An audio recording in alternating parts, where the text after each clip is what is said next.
মানুহৰ এটা বৈঠকত শুনি পেলাই গ্ৰহণ কৰিব পৰা শক্তি কেৱল ৪৫ মিনিট। ৩ ঘণ্টা সময় আমাৰ শ্ৰদ্ধাৰ বনিয়া বাপে আপোনালোকক অলৰেডি শুনালে। ৪৫ মিনিট মাত্ৰ আমি এটা বৈঠকত যদি শুনো তেতিয়া আমাৰ ৰিচিপশ্যন পাৱাৰ মানে গ্ৰহণ কৰিব পৰা শক্তিটো আছে। সেইকাৰণে স্কুল কলেজৰ পিৰিয়ডবিলাক 45 মিনিটছৰ হয়। ইয়াতকৈ যদি বেছি হয় তেতিয়া আমাৰ তাৰ সেই বুঢ়ী মানুহগৰাকীৰ নিচিনা হ'ব যি ৯০ বছৰ বয়সত কোৰ্টত ডিভোৰ্চ বিচাৰি গৈছে। জাজে সুধিছে আইতা কিমান বয়স হৈছে, বোলে ৯০ বছৰ হ'ল বোপাই। এই ৯০ বছৰ বয়সত আপুনি ডিভোৰ্চ বিচাৰি আহিছে কিয়? বোলে মানুহটোৰ লগত আৰু থাকিব নোৱাৰোঁ। মানুহটো ক'ত আছে? কোৰ্টৰ বেলেগ এফালে দেখুৱাই দিছে, বুঢ়া মানুহ এজন লাখুটি লৈ বহি আছে, হাতটো কঁপি আছে। জাজে সুধিছে দেউতা আপোনাৰ বয়স কিমান হ'ল? বোলে ৯৫ মান হ'ল বোপাই।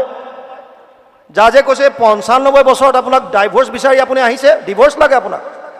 বুঢ়াই কৈছে ধাত মোক নালাগে, হে মহতি ক'ত কি লাগে, মোক লৈ আহিছে কাৰণে আহিছোঁ। জাজে ক'লে অ' আইতা আপোনাৰ মানুহটোকচোন ডিভোৰ্চ নালাগে। বুঢ়ীয়ে কৈছে তেওঁক কিয় লাগিব, কষ্টটো কোনে পাইছে, তেওঁ পাইছেনে মই? জাজে সুধিছে আপুনি এনেকুৱা কি কষ্ট পাইছে? কৈছে মানুহটোৱে যিমান গালি খপনি পাৰে চব মই শুনো। অ' এইটোত আপুনি ডিভোৰ্চ নাপায় কিয়? এই গিৰিয়েক ঘৈণীয়েকৰ মাজত এইবিলাক হৈয়ে থাকে। কেতিয়াবা মানুহটোৱে গালি পাৰিলে আপুনি শুনিলে, কেতিয়াবা আপুনি গালি পাৰিব মানুহটোৱে শুনিব। বুঢ়ীয়ে কৈছে সমস্যা তাতে। কি সমস্যা? মানুহটোৱে কাণেৰে কম শুনে। জাজে কৈছে এইটোতো আপুনি ডিভোৰ্চ নাপায় কিয়? আজিকালি মেচিন পায় নহয়, হিয়াৰিং এড পায়। হিয়াৰিং এড আনি দিলে হ'ল, মেচিন এটা কাণেৰে শুনা। বুঢ়ীয়ে কৈছে মেচিন আনি দিছোঁ। জাজে কৈছে তেতিয়া সমস্যা কি? কৈছে যেতিয়াই মানুহটোক গালি পাৰোঁ মেচিনটো খুলি থয়। এতিয়া ইয়াতো বেছি দীঘলীয়া হ'লে আপোনাৰ খবৰ গতি একে হ'ব। আমি কৈ থাকিম চবে মেচিন খুলি থৈ দিব, বেটা কৈ থাক। কৃষ্ণ জয় গুৰু শংকৰ সৰ্বগুণাকৰ জাকৰি নাহি উপাম তুহাৰী চৰণকো ৰেণুহত কোটি বাৰেকে কৰোঁ প্ৰণাম বাৰেকে কৰোঁ প্ৰণাম। মোৰ জন্মে জন্মান্তৰ হেয়াস্থলী বাপাই সমস্ত আপোনাসব চৈতন্য মহাভাগৱত আমি আপোনাসবৰ দাসৰো দাস। আমি অকস্মাতে এই পবিত্ৰ বৈকুণ্ঠ ধামত উপবিষ্ট হয় আমাৰ পৰম শ্ৰদ্ধাৰ বাপ সমস্তই আমাক পাঠৰ আসনত আগবঢ়াই দিছে। গতিকে অকস্মাতে আপোনাসবৰ মাজত আহি পোৱাৰ কাৰণে আমাৰ সৌভাগ্য বুলি ভাবিছোঁ। আৰু আপোনাসবৰ শ্ৰীচৰণ দৰ্শন কৰিবৰ কাৰণে আমাৰ পৰম শ্ৰদ্ধাৰ জগতবনীয়া প্ৰভুৱে আমাক কৃপা কৰিলে। আৰু অকণমান পাঠৰ দায়িত্বভাগ গুৰু দায়িত্বভাগ অৰ্পণ কৰাৰ কাৰণে আমি আপোনাসবৰ চৰণ কমলত কোটিবাৰ ভক্তিপূৰ্ণ সেৱা জনাই আমি পাঠৰ মাজলৈ সোমাই যাওঁ। কৃষ্ণ এ ৰাম মৈত্ৰয় বুলন্ত এহি মাতৃৰ সুন্দৰ বাণী শুনি প্ৰভু কপিল ঈশ্বৰ কৃপায়ে পীড়িত হুয়া মাতি লন্ত প্ৰশংসিয়া কুশলক চিন্তি উলোক ৰাম ভগৱন্ত নিগদতি ধন্য ধন্য মহামতী মনুৰ নন্দিনী মূৰ মাও ভাল তজু ভৈলামতী সংসাৰ তৰিলায়াতি তুষ্ট ভৈলা দেখি তজু ভাব ৰাম শুনিও ভাবিনি পাৱে প্ৰশ্নৰ উত্তৰ কহু ভক্তি পুনু বহুবিধ নয় কিন্তু পুৰুষৰ ফল সংকল্পৰ অনুসাৰে ভক্তি নানা মতে ভেদ হয় পৰক মাৰিবে প্ৰতি মনত সংকল্প কৰে দম্ভ বা মৎসৰ আতি হয় এহি মতে ভক্তিমূত কৰিলে তামস হয় ক্ৰোধ ভেদ তিনিতে আশ্ৰয়। কৃষ্ণ অসমীয়া সমাজৰ পথ প্ৰদৰ্শক এক শৰণ হৰিনাম ধৰ্মৰ ভেটি প্ৰস্থাপক নৱ বৈষ্ণৱ যুগৰ প্ৰৱৰ্তক জগতগুৰু শ্ৰীমন্ত শংকৰদেৱৰ শ্ৰীচৰণত প্ৰণিপাত জনায়। যশোৱাৰ লাল কংসৰ কাল নন্দন নন্দন উদ্ধৱৰ বন্দন, গোপিনীৰ মন দৈৱকীৰ ধন, গোৱালৰ গোপাল আৰু ভকতৰ কৃপাল স্বৰূপ, সৰ্বজ্ঞ সৰ্বব্যাপ্ত সৰ্বাশ্ৰয়ী সৰ্বশক্তিমান, পৰম পুৰুষ পৰমানন্দ পৰমেশ্বৰ পৰম কৃপালু ভগৱান কৃষ্ণৰ বাংময় স্বৰূপ শ্ৰীমৎ ভাগৱতক সাষ্টাংগিক প্ৰণাম জনায়। বৈকুণ্ঠৰ কল্পতৰু নাম বস্তুভাগক সাৰোগত কৰি দেৱৰো দুৰ্লভ নৰতনুধাৰী আজিৰ এই বৈকুণ্ঠ ধামত উপবিষ্ট তথা উপস্থিত পৰম শ্ৰদ্ধাৰ বাপ বান্ধৱ আই মাতৃ যুৱক যুৱতী প্ৰমুখ্যে শিশুসকলৰ শৰীৰত নিৰ্বিৰাজমান দিব্য আত্মাক অন্তৰৰ পৰা সেৱা জনায়। বিষ্ণু বৈষ্ণৱৰ কথাৰে সমৃদ্ধ ভক্তি জ্ঞান আৰু বৈৰাগ্য বৰ্ধনকাৰী শ্ৰীমৎ ভাগৱতৰ কিছু চৰ্চা কৰিবৰ বাবে আগবাঢ়িছোঁ। জয় জয়তে যিসকল উদ্যোক্তাৰ উদ্যোগত তথা ভক্তপ্ৰাণ ৰাইজৰ দান বৰঙণিৰ দ্বাৰা আজিৰ এই অনুষ্ঠানভাগ অনুষ্ঠিত হৈছে, সেই সকলোটিৰে শ্ৰীচৰণত আমি আমাৰ শ্ৰদ্ধা ভৰা সেৱা নিবেদিছোঁ। আপোনাসৱে ভকত বৈষ্ণৱ নিমন্ত্ৰণ কৰি আনি প্ৰভু ভগৱন্তৰ লীলাসমূহ শ্ৰৱণ কীৰ্তন কৰাৰ যি সুবিধা কৰি দিছে, যুগ ধৰ্মৰ ফালৰ পৰা ইয়াক শ্ৰেষ্ঠ কৰ্ম বুলি অভিহিত কৰিছে।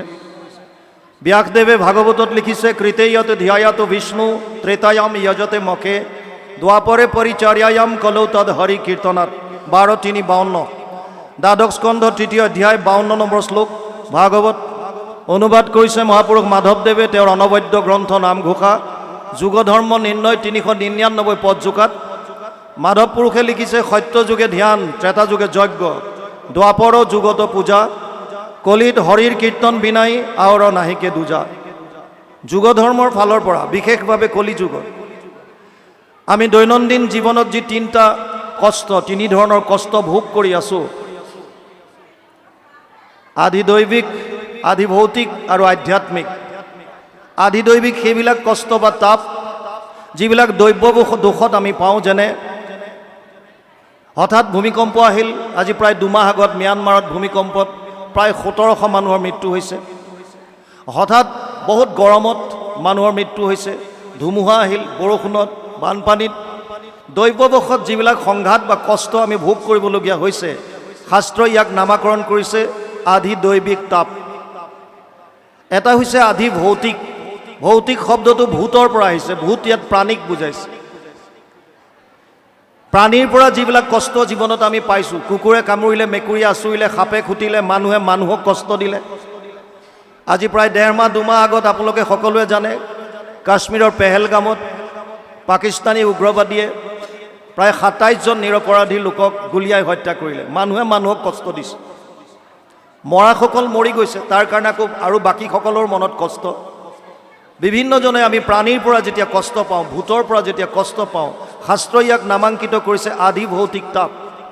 আৰু এটা হৈছে আধ্যাত্মিক। আধ্যাত্মিক 2 ধৰণৰ। ল'ৰা অকণমান ইকোটো কমাই দিবা য'তে আছা তুমি। আধ্যাত্মিক তাপ 2 ধৰণৰ। এক হৈছে শাৰীৰিক আৰু এক হৈছে মানসিক। শাৰীৰিক বিভিন্ন শৰীৰৰ অংগ প্ৰত্যংগৰ অসুস্থতাৰ কাৰণে আমি কষ্ট ভোগ কৰিবলগীয়া হয়। আটাইতকৈ ডাঙৰ ঘটনাটো বৰ্তমান সময়ত হৈছে মানসিক তাপ। আপোনালোকে জানি আচৰিত হ'ব, অকণমানি সন্তান এটাৰ পৰা বুলি বৃদ্ধ অৱস্থালৈকে প্ৰায়বিলাক 99.9% মানুহ মানসিক চাপত ভুগি আছে। টেনশ্যন বুলি যাক কয়। সৰু ল'ৰা ছোৱালী খেলাৰ বয়স 2.5 বছৰ 3 বছৰ, এতিয়া কিতাপৰ বোজা দি যা প্লে স্কুলত যা, পঢ়গৈ। কেৱল সৰুৰে পৰা পৰ টেনশ্যনত দি দিছে। কাৰোবাৰ ব্যক্তিগত সুকীয়া জীৱনৰ কিবা কথাৰ কাৰণে টেনশ্যনত ভুগিছে। কোনোবা পৰিয়াল কেন্দ্ৰিক, কোনোবা সামাজিক। বিভিন্ন কাৰণত আমি কম বেছি পৰিমাণে সকলো মানসিক তাপত আছোঁ।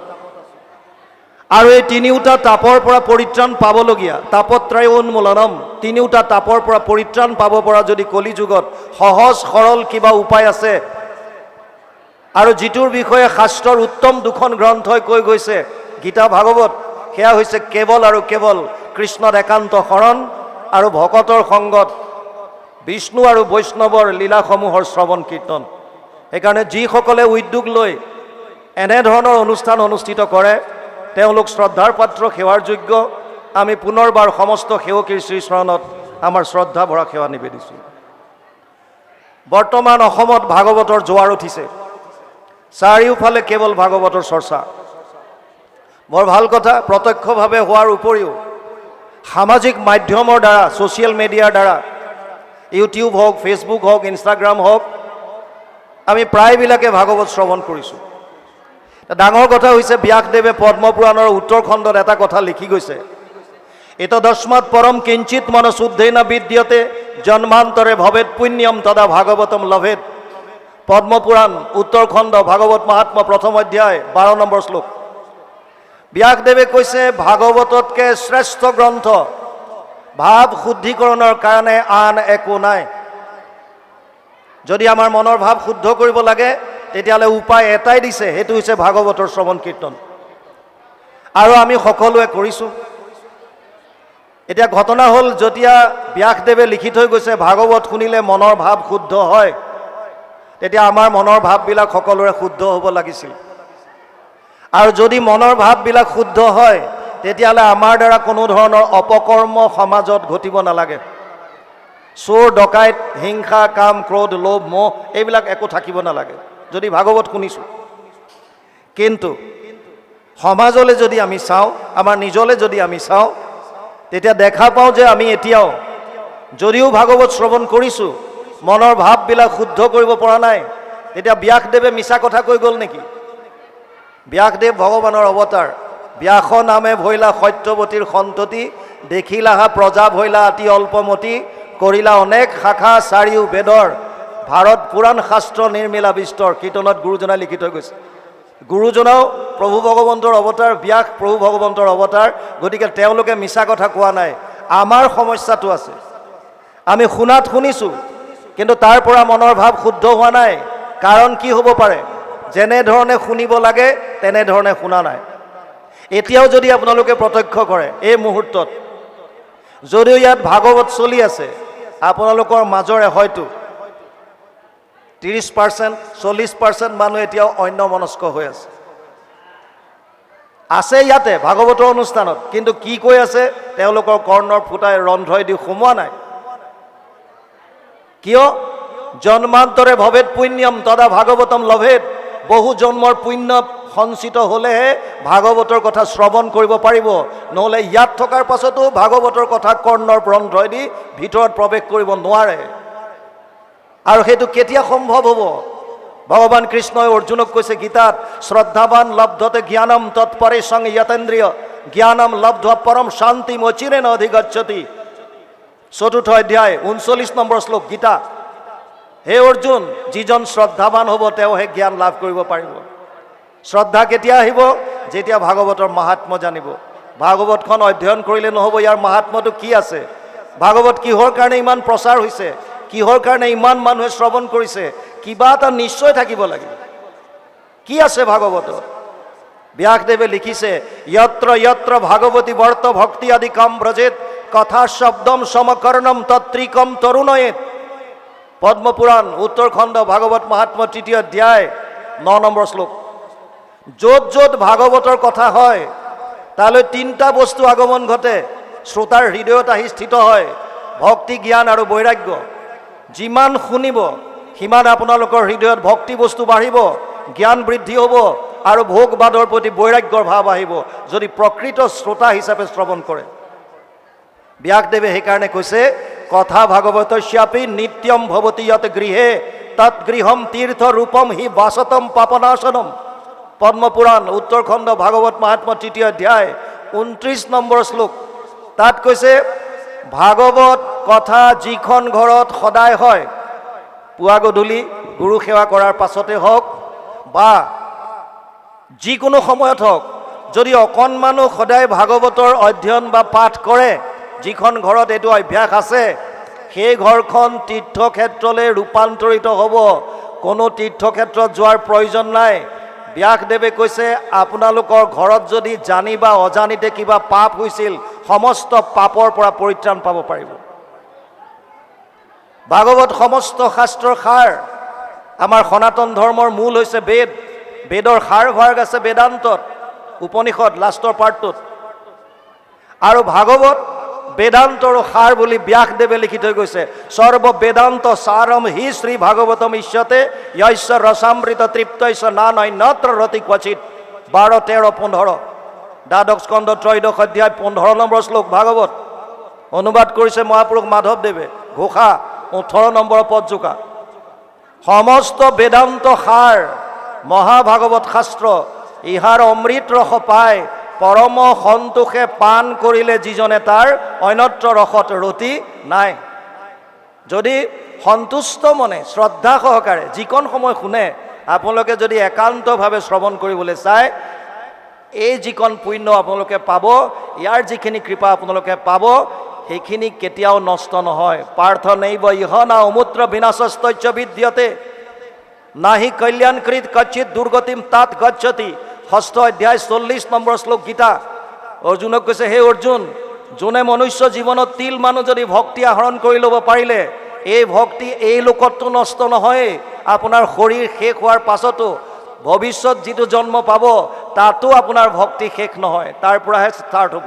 গতিকে ভক্তি যিকণ ইয়াত আহৰণ কৰিব, সেইকণ আপোনাৰ চিৰদিন আপোনাৰ লগত থাকি যাব। যিকণ সময় শুনে শ্ৰদ্ধা সহকাৰে শুনক। বৰ সুন্দৰ এটা স্কন্ধ আজি উলিয়াই লৈছে। মূল ভাগৱত সংস্কৃতত আছে,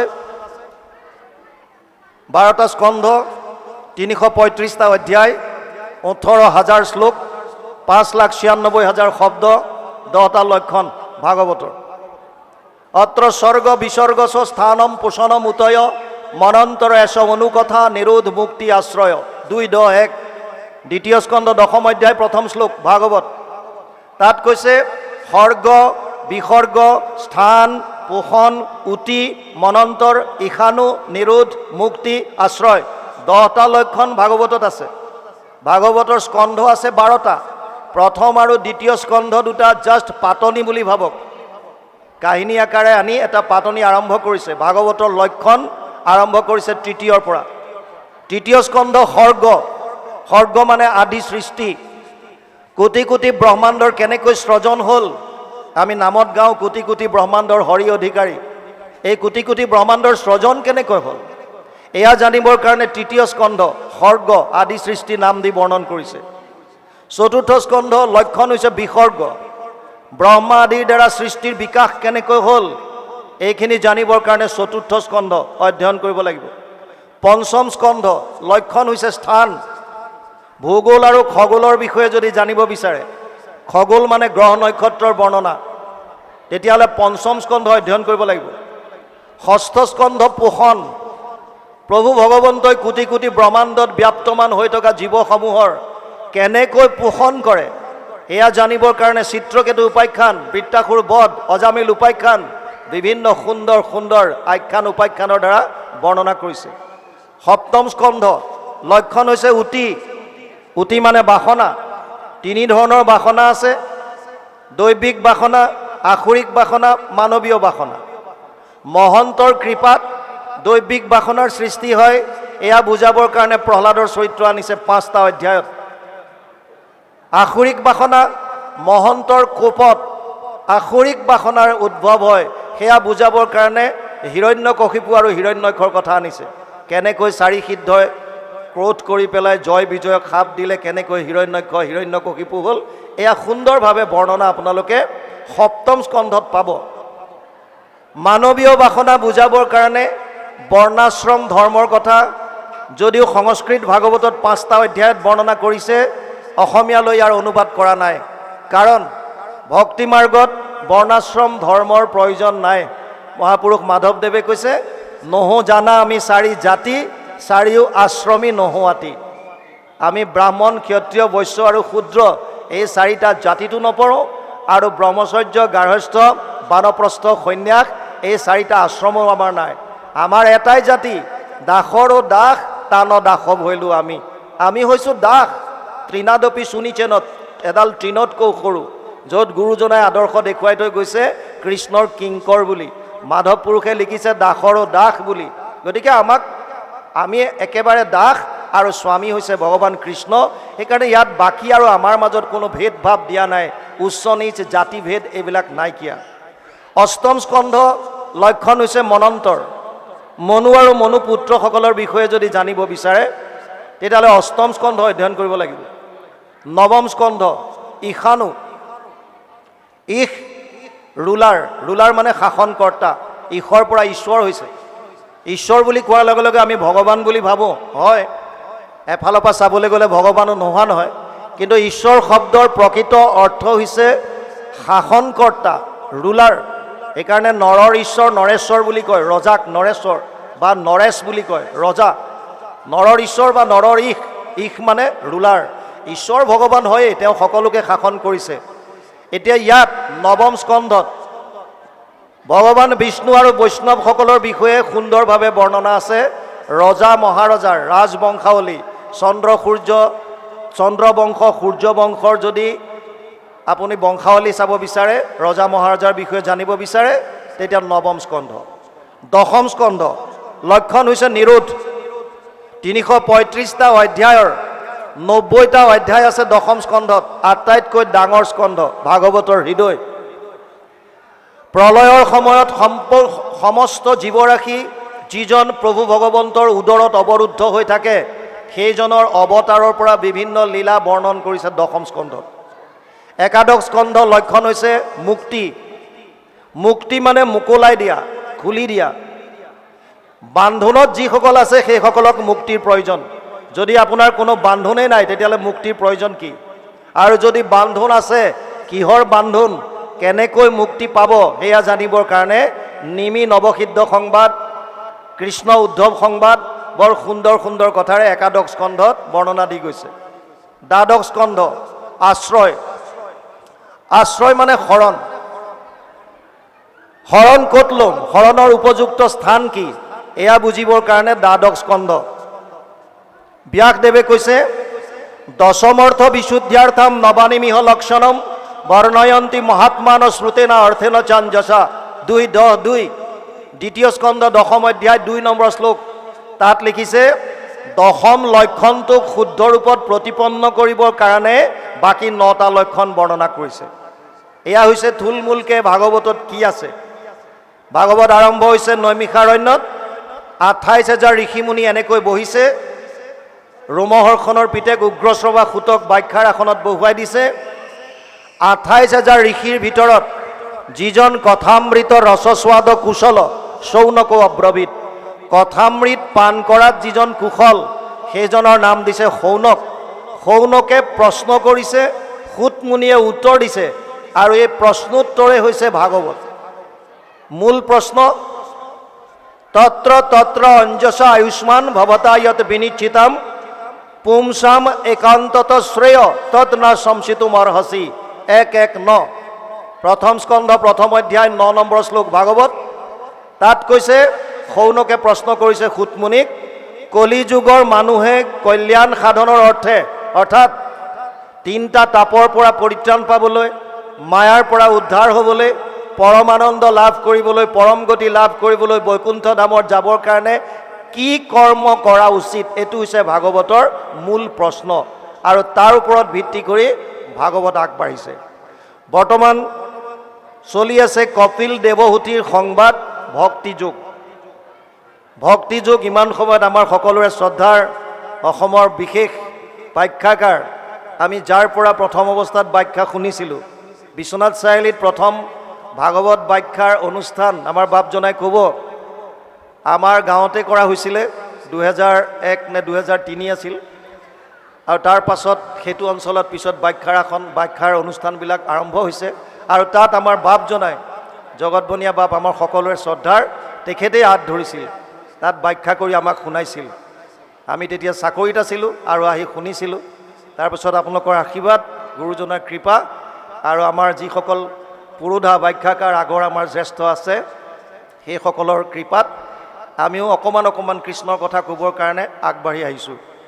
ভক্তিযোগ বাবে পাঠ কৰি গৈছে। এতিয়া পদৰ লগে লগে যাম। মৈত্ৰেয় বোলন্ত এহি মাতৃৰ সুন্দৰ বাণী শুনি প্ৰভু কপিল ঈশ্বৰ কৃপায়ে পীড়িত হুয়া মাতিলন্ত প্ৰশংসিয়া কুশলক চিন্তিয়া লোকৰ। এয়া কথা বতৰা চলি আছে মৈত্ৰেয় আৰু বিদুৰৰ মাজত। সূতমুনিক যেতিয়া প্ৰশ্ন কৰিছিল যে কলিযুগৰ মানুহৰ কল্যাণ সাধনৰ অৰ্থে কৰিবলগীয়া শ্ৰেষ্ঠ কৰ্মটো কি? তেতিয়া সুতমুনিয়ে নিজৰ একো কথা কোৱা নাই। সুতমুনিয়ে কৈছিল যে মই তোমাক সেয়া কথা শুনাম যি কথা 7 দিন পৰীক্ষিতে সুখদেৱৰ পৰা শ্ৰৱণ কৰি এই পৰম কল্যাণ সাধন কৰিব পাৰিছিল, পৰম গতি লাভ কৰিব পাৰিছিল। আৰু তেতিয়া সুখ আৰু পৰীক্ষিতৰ সংবাদ তেওঁক শুনায়। আৰু তাতেই বিদুৰ আৰু মৈত্ৰেয় সংবাদ আছে, তাতেই ব্ৰহ্মা নাৰদ সংবাদ আছে, তাতেই নিমি আৰু নৱসিদ্ধ সংবাদ আছে। বিভিন্ন কথাৰ সংযোগ কৰি এই সমস্তখিনি আল্টিমেটলি সুতমুনিয়ে শৌনক আদি 28,000 ঋষিক শুনাইছে। এতিয়া আপোনালোকে যিটো কৈছে ইয়াত মৈত্ৰেয় বুলন্ত এহি, মৈত্ৰেয় কৈ আছে কাক? বিদুৰক। ভগৱান কৃষ্ণ যেতিয়া